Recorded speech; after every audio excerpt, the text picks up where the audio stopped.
played Jill last week. Talk to us about your match today and how you've progressed over the last week.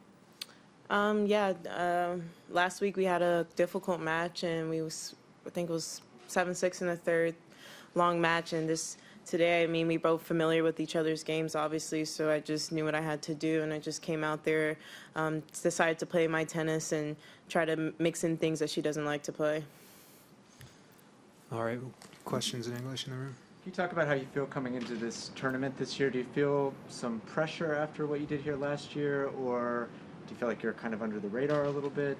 No, I don't feel any pressure. I mean, obviously you want to do as well or even better than the year before, but I try not to think about it and just take it one match at a time. I mean, this is only my second Australian Open, so I mean, I'm just going out there and having fun, and today I put way less pressure on myself than I did last week, and you can kind of see on how the match played that I kind of played a little bit more free than I was last week, and I learned a lot from the summer series here, and I'm happy to take what I learned into last week into this week. Go ahead, Karen. How would you describe Patrick as a coach? Yeah, I mean, he definitely gives me a lot of advice. He's giving more advice to my dad to tell me, so there's not so much voices in my head, I guess, because you know, everybody has an opinion and everybody wants to help, but it's not good to have too many people to listen to. So most of the stuff goes through my dad, and obviously he tells me some things directly too. But it's good to have someone that's, I mean, even my dad, I mean, he's a great coach, but he's still learning as well. I'm his only player he's ever worked with. So Patrick has a little bit more coaching experience than my dad, so it's good to have an outsider kind of tell you what you need to work on. You've got Svitolina up next. What are your thoughts heading into that?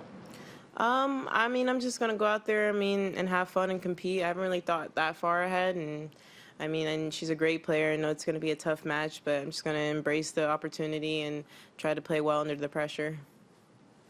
Yeah, Karen.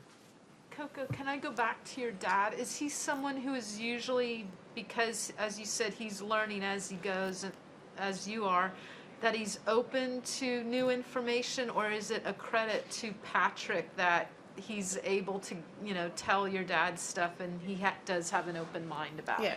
Obviously, I mean, my dad is open. I mean, you're always open to learning. He's always open to learning, but he's also a smart guy, so he knows what's right and what's wrong. So, yeah, I mean, he takes advices from other coaches too, not just Patrick, but that's kind of like everyone on tour. I feel like when you have a young player, also some other young players on tour, I mean, other coaches try to help each other out because you just want to see someone young do well.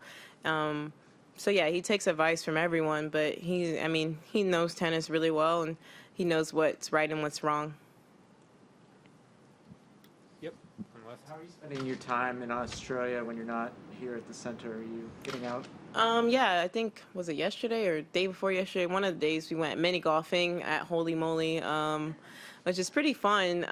It's probably my favorite mini golfing spot in the world because, well, first of all, it's indoors. In Florida, it's hot, so we don't do too much of that. But it has really cool courses. And, I mean, I came in last. My whole team went, and I came in last twice. And my hitting partner, Enzo, he won every time. So we're going again today at 6 or 7 today to get a rematch, and my goal is to not come in last. Yeah.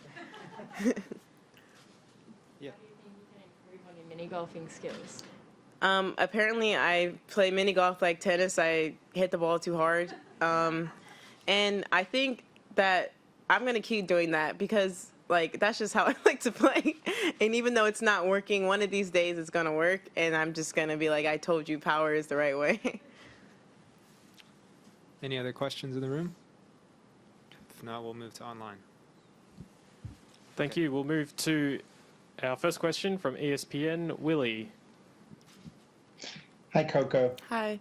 How would you describe the state of your second serve, and what's most important to you being successful with that serve? I think I worked on it in the off season, and it's probably the the best like I feel so far in my career. I mean, I know last year I struggled with double faults a bit, but I mean today I think I had 3 double faults, but I mean that's fine because I also get a lot of non-returnables on my second serve, and I know as a player I know that sometimes I like to go for my serve, and I'm okay with missing it. I mean, last year I feel like the most of my misses were in the net, and I wasn't accelerating enough, and I worked on it in the off season, and I think it kind of shows. Today, I don't think I got broken, if I'm correct, if I'm right. So I served pretty well today, and I'm hoping to continue that this week. Was there one particular thing you needed to work on to get it to a point where you are confident in it?